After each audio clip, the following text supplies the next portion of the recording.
Hello guys, welcome to today's video.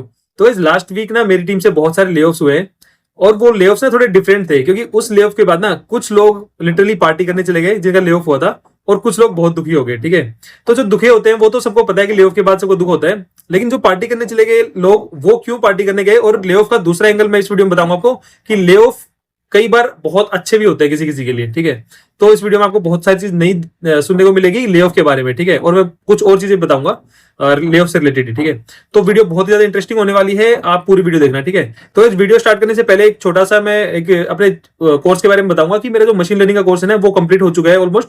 उसमें अभी सिर्फ प्रोजेक्ट बनाएंगे, तो इस वीक पहला प्रोजेक्ट आ जाएगा उसमें और नेक्स्ट वीक नेक्स्ट प्रोजेक्ट आ जाएगा। ठीक है, तो वो ऑलमोस्ट खत्म होने वाला है कॉन्सेप्ट, उसमें हमने सारे वीडियोस डाल दिए हैं। तो अगर आपको मशीन लर्निंग इंजीनियर बनना है और मशीन लर्निंग के आपको नॉलेज लेनी है, इनटू क्रैक करने हैं, तो आप ये वाला कोर्स ज्वाइन कर सकते हो क्योंकि कोर्स कंप्लीट होने के बाद इसकी फीस बढ़ जाएगी। जब ये ऑन गोइंग कोर्स है तभी इसकी फीस अभी लो है, कोर्स कंप्लीट होने के बाद इसकी फीस बढ़ जाएगी। ठीक है, तो अगर आपको बाय करना है तो आपको डिस्काउंट भी मिल जाएगा। अभी डिस्काउंट जो है वो आपको डिस्काउंट कूपन कोड भी आपको डिस्क्रिप्शन में मिल जाएगा और सारे लिंक्स भी मिल जाएंगे। तो अगर आपको मशीन लर्निंग सीखनी है इजी तरीके से तो आप जाके वहां पे सीख सकते हो, मेरे कोर्स से बाय कर सकते हो। ठीक है, तो हम जल्दी से वीडियो स्टार्ट करते हैं। गाइस, जो अभी रिसेंट ले ऑफ हुए ना वो मतलब मेरी कंपनी में नहीं हुए, मेरी टीम में हुए हैं। मैं आपको बताता हूँ कैसे। तो मतलब जिस क्लाइंट के लिए हम लोग काम कर रहे हैं ना उस क्लाइंट की साइड से ले ऑफ हुए हैं। तो जो हमारी टीम है जो जिसके साथ कई महीनों से हम लोग काम कर रहे हैं उस टीम में ले ऑफ हुए हैं और उस कंपनी में भी ले ऑफ हुए हैं। ठीक है, तो ले ऑफ मतलब मेरी खुद ही कंपनी में नहीं हुए लेकिन मेरे प्रोजेक्ट में से ले ऑफ हुए हैं बहुत सारे। तो उन्हीं की स्टोरी मैं आपको बता रहा हूँ। देखो, ले ऑफ के बारे में ना उन लोगों को कुछ दिन पहले ही डाउट हो गया था क्योंकि उनको मेल्स आने लगी थी कि हम कंपनी में रिस्ट्रक्चरिंग करेंगे, हम एआई में जाएंगे, हम ये करेंगे वो करेंगे। तो इस तरह की मेल जब आपको टॉप मैनेजमेंट से आने लग जाती है ना तो इट मींस कि वो कुछ रिस्ट्रक्चरिंग करने का प्लान कर रहे हैं, किसी को निकालने का प्लान कर रहे हैं, कुछ इस तरह का बदलाव लाने की कोशिश करेंगे। ठीक है, तो वो सबको डाउट था कि हो सकता है ले ऑफ हो जाए। ठीक है, लेकिन जब ले ऑफ जब पहले बात चल रही थी ना किसका ले ऑफ हो सकता है टीम में, मतलब कौन एलिजिबल हो सकता है ले ऑफ के लिए। ठीक है, तो पहले ना सबको ऐसे लग रहा था कि या तो देखो ले ऑफ की दो कंडीशन बनती है, या तो जो लो परफॉर्मर होते हैं उनका ले ऑफ होता है और या फिर जिसकी सैलरी ज्यादा होती है उसका ले ऑफ होता है, अगर कंपनी फाइनेंशियली देख रही है तो। ठीक है, तो सबको ये डाउट था कि जिसकी सैलरी ज्यादा होगी उस वो निकलेगा और या फिर जिसकी परफॉर्मेंस बेकार होगी वो निकलेगा। ठीक है, दो ही क्राइटेरिया बनते हैं सबके। ठीक है, लेकिन गाइस जब ले ऑफ अनाउंस हुए ना तो जब ले ऑफ अनाउंस हुए जिनका नाम आया ना वो देख के सब लोग शॉक में थे कि ऐसा क्यों हुआ। अब ना कोई भी कैलकुलेशन नहीं कर पा रहा था कि ये ले ऑफ में इन लोगों का नाम क्यों आया है, क्योंकि कुछ लोग थे जो अच्छे परफॉर्मर थे उनका भी नाम आया हुआ था उसके अंदर। ठीक है, जिनको भी बहुत अच्छा अवार्ड वगैरह मिलते रहते थे और जो बहुत ही अच्छे परफॉर्मर थे जो उनका भी नाम था ले ऑफ के अंदर। ठीक है, अब कुछ ऐसे लोग भी थे जो कि मतलब 1 साल एक्सपीरियंस है, 2 साल एक्सपीरियंस है, तो उनका भी नाम था। अब उनकी तो सैलरी बहुत कम होती है, तो ऐसा भी नहीं कि ज्यादा सैलरी वाले को हुई कंसिडर किया गया। ठीक है, तो ना किसी को समझ में नहीं आया बेसिकली ये जो लिस्ट बनी ये किस बेस पे बनी। ठीक है, तो मैं भी ऐसे ना ऑब्जर्व कर रहा था कि यार ये लिस्ट किस बेस पे बनी होगी, तो मैं ऐसे थोड़ा सा दिमाग लगा रहा था कि किस बेस पे बनी होगी। तो ऐसे ऑफिशियली कोई अनाउंसमेंट नहीं हुआ है, लेकिन जितना मेरे को लगता है ना कि ले ऑफ ना यूजुअली तो परफॉर्मेंस और सैलरी के बेस पे ही होते हैं यूजुअली, लेकिन जहां पे ये दोनों चीज काम नहीं करती ना वहां पे तीसरी चीज काम करती है। वहां पे जो ले ऑफ होते हैं ना मेनली वो होते हैं कि आपकी टॉप मैनेजमेंट की नजरों में आपकी इमेज कैसी है। ठीक है, मतलब आपकी उनसे कितनी बनती है और आप उनकी गुड बुक्स में कितने ज्यादा हो कितने नहीं हो। ठीक है, तो ये टोटली मेरे हिसाब से जो अभी ले ऑफ होता है ना ये इसमें बहुत बड़ा फैक्टर प्ले किया है। मैं ये नहीं बोलूंगा कि ऐसा ही कुछ हुआ है क्योंकि मेरे पास ऑब्वियसली ऑफिशियली कोई ऐसा स्टेटमेंट नहीं है, लेकिन जितना मैंने ऑब्जर्व किया ना कि जो गुड बुक्स में थे ना वो लोग सरवाइव कर गए हैं। ठीक है, और जो लोग गुड बुक्स में नहीं थे वो सरवाइव नहीं कर पाए, सिंपल सी बात ये है।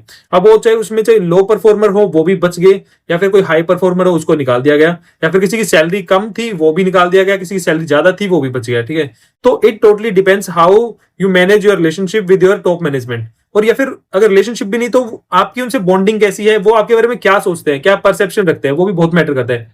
कई बार आप उनसे सही आप कई बार अपनी मैनेजमेंट के लिए सही होते हो, मतलब आप ठीक उनसे बात कर रहे हो, सब कुछ सही होता है, बट किसी कंफ्यूजन की वजह से या किसी डाउट की वजह से, किसी रूमर की वजह से आपकी इमेज ना उन लोगों की नजरों में खराब है मान लो। ठीक है, या फिर उनको लगता है कि यार ये बंदा इस तरह का है because of any rumour, any doubt in their mind.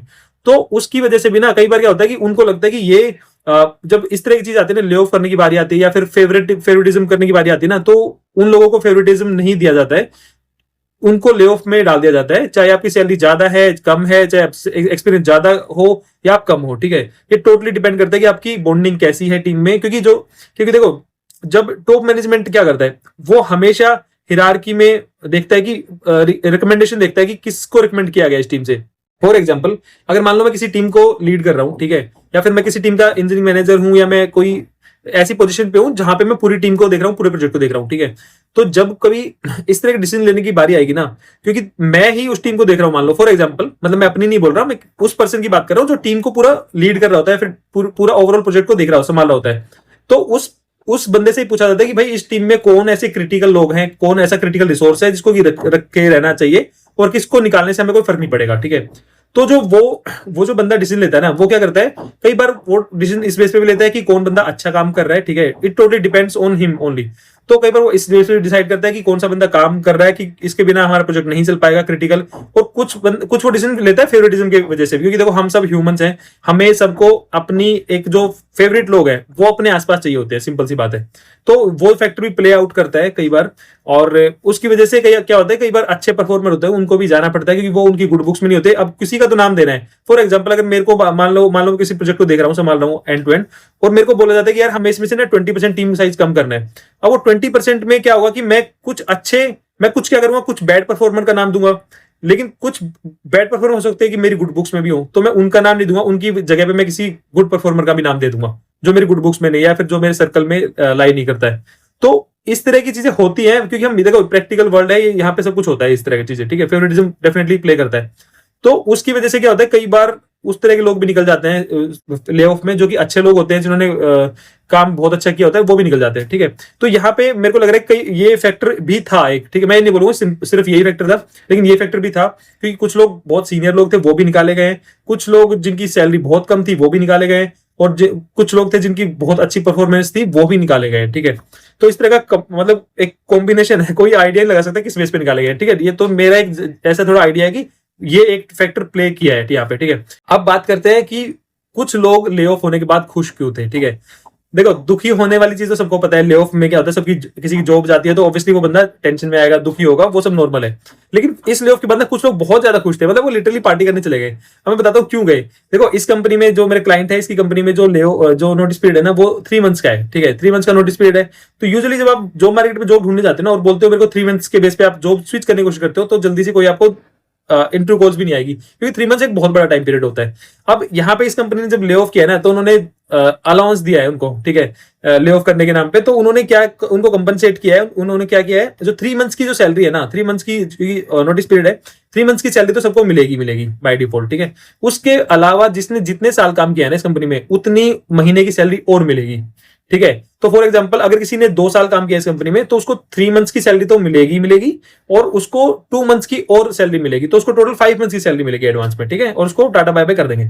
Similarly कुछ लोग इस कंपनी में ऐसे थे जो कि बहुत सालों से थे, कुछ लोग 9 साल से, 10 साल से, 12 साल से, 15 साल से भी थे इस कंपनी में, ठीक है। तो उनका आप सोचो, फॉर एग्जाम्पल अगर किसी 9 साल वाले को का ले ऑफ हुआ है मान लो, तो 9 साल वाले पे क्या है कि 9 महीने के तो उसको वैसे मिलेंगे क्योंकि उसने 9 साल किया है, ठीक है। और 3 मंथ्स के उसको नोटिस पीरियड के नाम के मिलेंगे, तो उसको 9 और 3 12, तो उसको 12 मंथ का मतलब 1 साल का पैसा उसको एडवांस में दे दिया गया है कि भाई तुम लो 1 साल का पैसा लो, 1 साल का जो पैकेज था उसको मिल गया है। और वो उसके पास 1 साल का टाइम है पूरा कि अपने जॉब ढूंढो आराम से, ठीक है। अब वो पार्टी करो, खेलो कूदो, कुछ भी करो, 1 साल की उसको सैलरी उठा के दे दी गई है।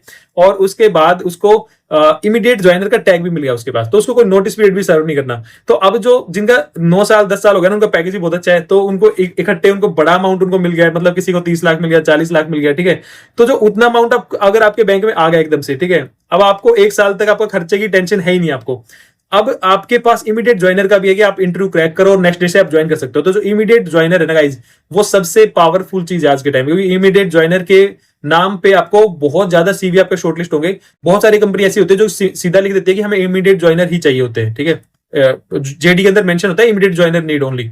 तो इमीडिएट ज्वाइनर होने के बाद आपको जॉब हंटिंग बहुत इजी हो जाती है, आप जल्दी से ज्वाइन कर सकते हो किसी कंपनी में भी, और साथ में आपको 1 महीने की एडवांस सैलरी मिल गई है। फॉर एग्जांपल अगर वो उनमें से कोई बंदा मान लो 9-10 साल जिसने कर लिया है, उसके पास 1 साल की सैलरी आ गई है, अब वो अगर वो 3 महीने में जॉब क्रैक कर लेता है, तो 9-10 महीने की सैलरी उसको एडवांस में एक्स्ट्रा मिल गई, मतलब क्योंकि वहां पे वो ज्वाइन कर लेगा जॉब, ठीक है। तो जस्ट अज्यूम कि उनका कितना फायदा हुआ, उनको 1 साल की सैलरी ऐसे ही मिल गई फालतू में, ठीक है। अब वो लोग क्या कर रहे हैं कि बहुत सारे लोगों ने ऐसा प्लान किया है कि भाई वो लोग ना ऐसा सोच रहे हैं कि हम बहुत अच्छा टाइम है क्योंकि मेरे पास अभी ब्रेक भी ले सकते हैं। तो सब लोग अपना 1 महीने का 2 महीने का सब लोग ब्रेक ले रहे हैं, जो जिनका पैकेज ज्यादा है या फिर जिनको ज्यादा टाइम हो चुका था कंपनी में, वो लोग अपना कोई ब्रेक ले रहा है, कोई गोवा जा रहा है, कोई कहीं जा रहा है, सब अपने घूमने वूमने निकल गए हैं अपनी फैमिली के साथ कि भाई हमें उनके पास पैसे भी आ गए और उनको छुट्टी मिल गई, ठीक है, उनके पास अनलिमिटेड छुट्टी है अभी 1 साल तक के लिए, और उनके पास पैसा भी है और उनको कोई टेंशन नहीं है। अब वो लोग अपना निकल गए मस्त पार्टी करने के लिए, ठीक है, उस पैसे से अपना मस्ती करेंगे।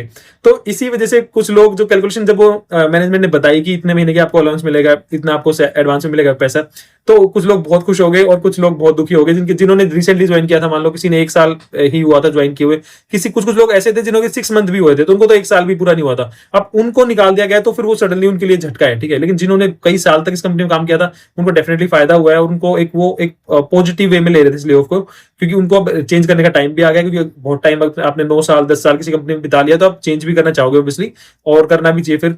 और उसके बाद फिर उनके पास पैसा भी आ गया, एडवांस में पैसा आ गया और उनके पास सब कुछ आ गया, ठीक है। तो अब वो दे आर हैप्पी नाउ।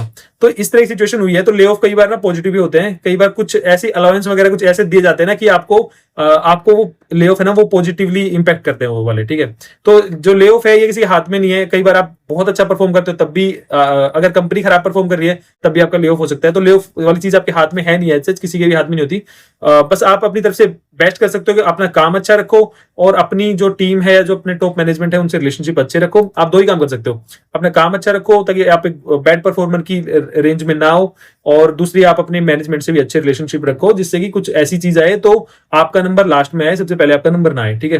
तो गाइज यही था इस वीडियो में बताने के लिए मेरे पास। अभी अगर आपको मशीन लर्निंग सीखनी है तो आप मेरे कोर्स से इजीली सीख सकते हो। जल्दी से आप एक बार चेकआउट करो, उसमें मैंने 10 डेज 100% रिफंड पॉलिसी भी कर रखी है। आपको अगर 10 दिन में कोर्स समझ में नहीं आता है तो आप मेरे से पूरा पैसा वापस ले सकते हो, और अभी डिस्काउंट कूपन भी चल रहा है आपको, जिससे डिस्काउंट मिल जाएगा। आप इजीली मशीन लर्निंग सीख सकते हो मेरे कोर्स से। लिंक्स सारे आपको डिस्क्रिप्शन में मिल जाएंगे। मैं मिलता हूँ आपको नेक्स्ट किसी वीडियो में। अगर वीडियो आपको अच्छी लगी तो अपने फ्रेंड सर्कल में शेयर करना, चैनल को लाइक सब्सक्राइब और हाइप करना। मिलता हूँ नेक्स्ट वीडियो में, तब तक के लिए बाय बाय।